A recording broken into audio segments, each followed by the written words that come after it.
The second one is called internal storage. Now every Android device comes with a storage in it. So you will get a default storage space in your device by default from the provider. It's like 2 GB, 3 GB, 4 GB, and so on.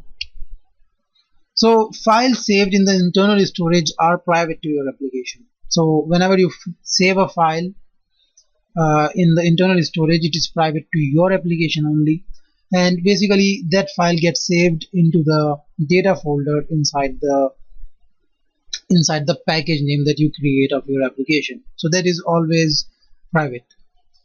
Not even user can access these files. So it's not like that other application can access it.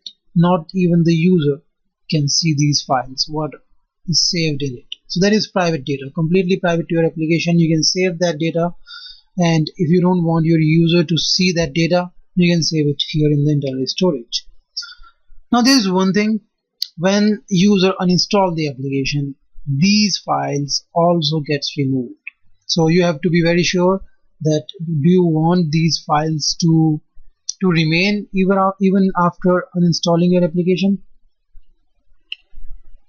Alright, so there are two steps in internal storage too. You can either read the data or you can either write the data. So for reading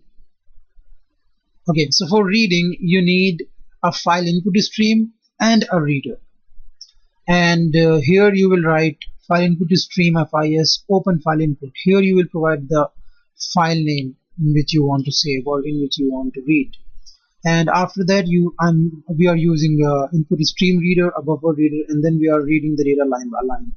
So this is the code for the reading. Now for writing you need something called file output stream.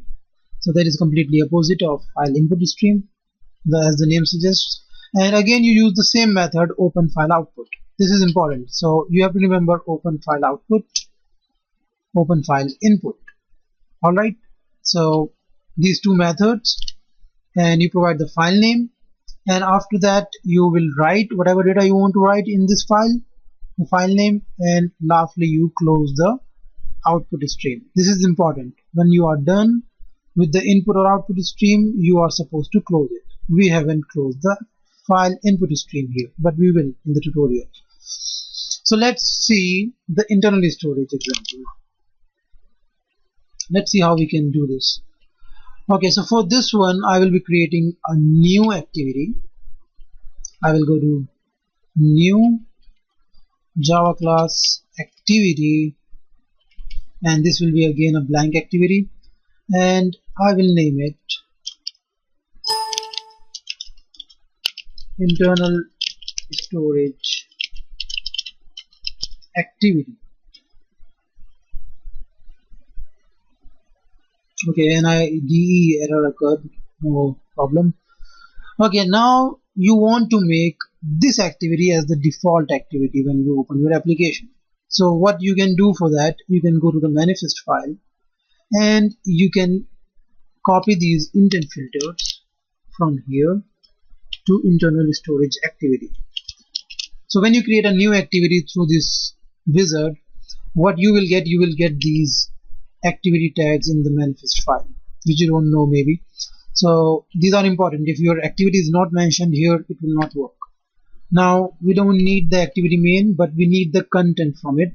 So what I can do, I can simply copy this thing from here and I will blindly paste it here.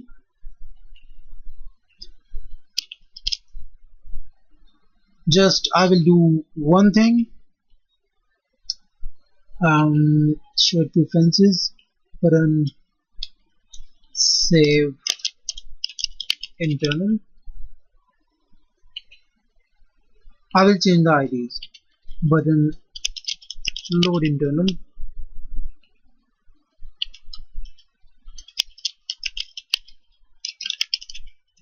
load internal data,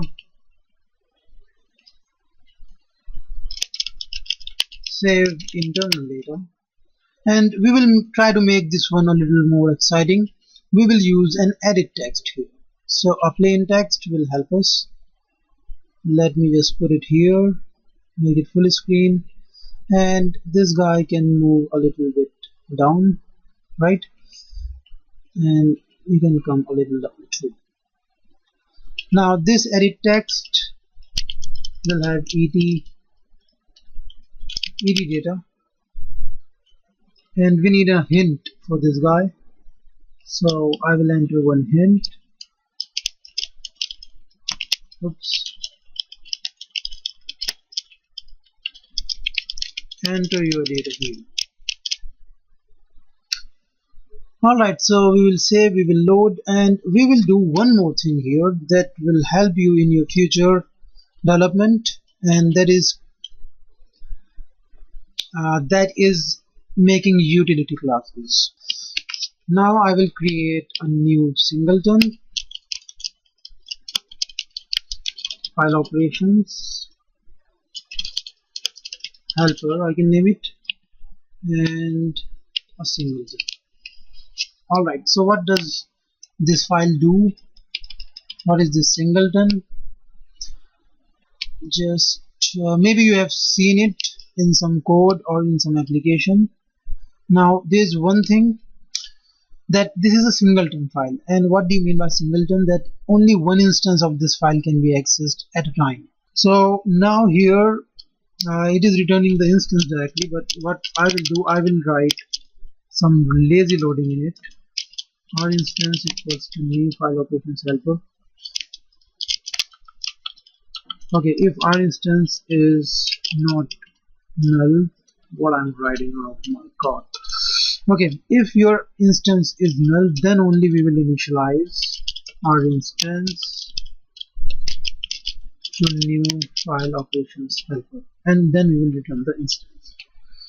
Now this is called lazy loading, that you will only load this, you will only create the object of the class when you call the getInstance method, and only one instance will be created because the constructor is private. So you cannot create new file operations helper. Instead you have to call the getInstance of that class. You will get to know this very easily. Okay, now we will create one method here, that is public void save file, string file name, and just a string file name for now. So this is our save file, and public string read file, string file name, and for now this will return null only.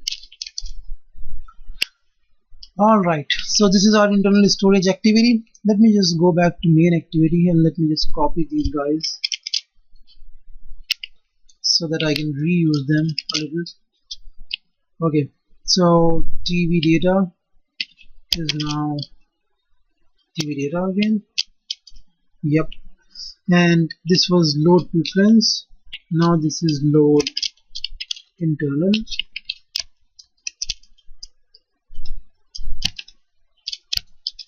And save internal,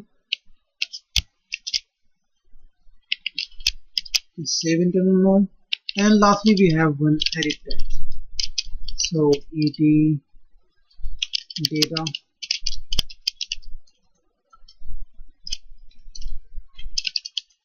edit text find view by id r.id dot et data. Alright, these were the 4 things that I had. Now on the click of btn load internal dot set on click listener, I will load the data from the file, right? And I will use the same for save internal. Alright, okay, we are almost done. Just we change it to AppCompat. That's it. Okay, we need this ET data while saving. So string data to save is etdata.getText.toString, and I have to make it final because we are using it inside an anonymous class, so it should be final. Similarly, this TV data should be final. Alright, so for saving the data, what we have to do, we have to use file output stream.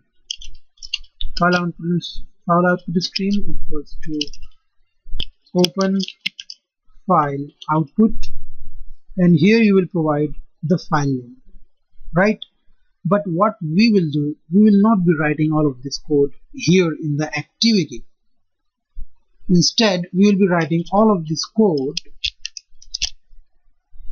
in our file operations. So for saving the file, we will use this file output stream, and open file output is a method that can only be accessed when you have context. So we need to pass the context also. So context,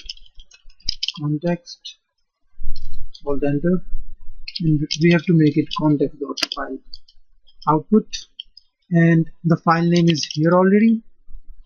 The next argument is context.mode private. Alright, okay, so now this can throw an exception. So we have to surround, we can use a try catch block inside, but it's better to add the exception in the method signature so that whoever access this method will also handle the file not found exception. Okay, so this was file output stream, and after that you will use file output stream dot write. Now where is the data? Let's pass the data also. String data dot get bytes, and this can throw another exception which I will add in the method, and this is IO exception, and the file not found exception is the part of IO exception itself, so it has removed the file not found and instead used the IO exception directly. And lastly, you will use file output stream dot close, and we are done with the saving part. Now let's see how we can read the data. So that is again simple. So this time you will use file input stream. Again we will use this same parameters in this one, context. So context dot open file input, so the file name goes here. This can again throw an exception. It's a file not found exception. Now we will use an input stream reader here. So input stream reader equals to new input stream reader. It takes a file input stream or an input stream, so we can provide the file input stream here. Now we will use a buffer reader. Buffer reader equals to new buffer reader, and it takes a reader. So we have a reader here, that is input stream reader. Now using this buffer we can read our file by using a while loop. So while buffer reader dot read line, while this, okay, so we need another thing here. We need string line, and when we will read a line we will save it into this line variable, right? So we will read a line using a buffer reader. Okay, it can throw an exception, so again doing the same thing. Oops, why are you asking me to try that this thing now? Well, now I have already this. Never mind. Okay, so line, now it should also be not null, because when it is null, that means you are done reading the file. So what you can do here, you can add this.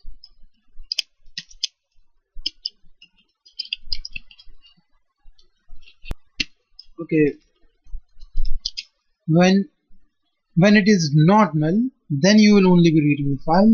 And lastly you need a string buffer equals to new string buffer. Now why we are using a string buffer? Because you can append the data in this string buffer easily, and adding a data in a string is costly than adding the data into a buffer. So buffer dot read line. So what this will do, what this while loop will do, this buffer reader will read the line, and it will save the line into this line variable, and it will add it into the buffer. But before that, it will check that if it is not null. So when it is null, that means that the file is ended. The file no longer contains anything in it. So when it is null, we will get out, and what we will return buffer.toString. So this will return our file back, the data, the complete data back. Alright, so now how can we access this file operations helper, right? So let's see that. Now this is very simple. You have the data in this button save internal storage. You have received the data from the edit text. Now it's time to save it. So you can save it using file operations helper dot get instance dot now save file. First thing that you have to provide is the context. So you can provide get application context. The second is the file name. So I can make a file name here for now. And the last thing is the data, that is data to save. And this file name, I will create a constant here because we will not be changing the file name at the runtime in this tutorial at least. So let's name it my file. Now this thing can throw an IO exception, so you have to use a surround of a try catch. Now while loading the data, okay, the saving part is done here. Now loading the data, again you use the file options helper get instance dot read file get application context, and the second is the file name. We have created the constant already, surrounded with a try catch. Now this guy returns a string, so string data. Now you can set this data to the TV data dot set text data. Oops, data. Yep. Alright, we are done. Let's see this once again. What we have done, we have created a utility that is file operations helper. And what this utility can do, it can save a file and it can read a file. It can save a file in the internal storage, and it can again read a file from the internal storage. You just have to provide the context and the file name. Now you can access this file operations helper from any activity. That's why you have created this utility, and it is a single instance, so you can only access one at a time. Alright, and here in the load and saving part, we are saving the data from the edit text and we are loading the data into the TV data. Alright, and let's do one more thing, then that when you are done with saving the data part, you can set etData.set text to empty. That means you have successfully saved it. This will create a visual effect to the user that the data is saved, so it has been removed. Now let's run this application and see what happens. Alright, so let's just see what happens. Okay, so it's about to start. Okay, so you can enter your data here and the data will be displayed here. So first let's try to load the data. Let's see what happens. As soon as I clicked on it, nothing happened, and inside the code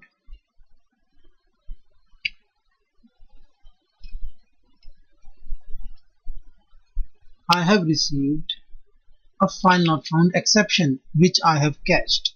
So it is saying that the file does not exist, but our application didn't crash because we are using a try catch, obviously, right? So why should it crash? Now let's save the data first. Because the file does not exist, we have to first create a file. So I am using this dummy text to save in the file. So let's say save internal data. Alright, so data is saved. Now load internal data, and you can see that the text is loaded, and this is the text. Now if I do something like hello everyone, so what will happen in this case? If I save this data and I load it, the data is changed and the previous file is overwritten. So this was the internal storage, and this way you can save the data in the internal storage. I hope you guys have learned from it. Now let's see this third one.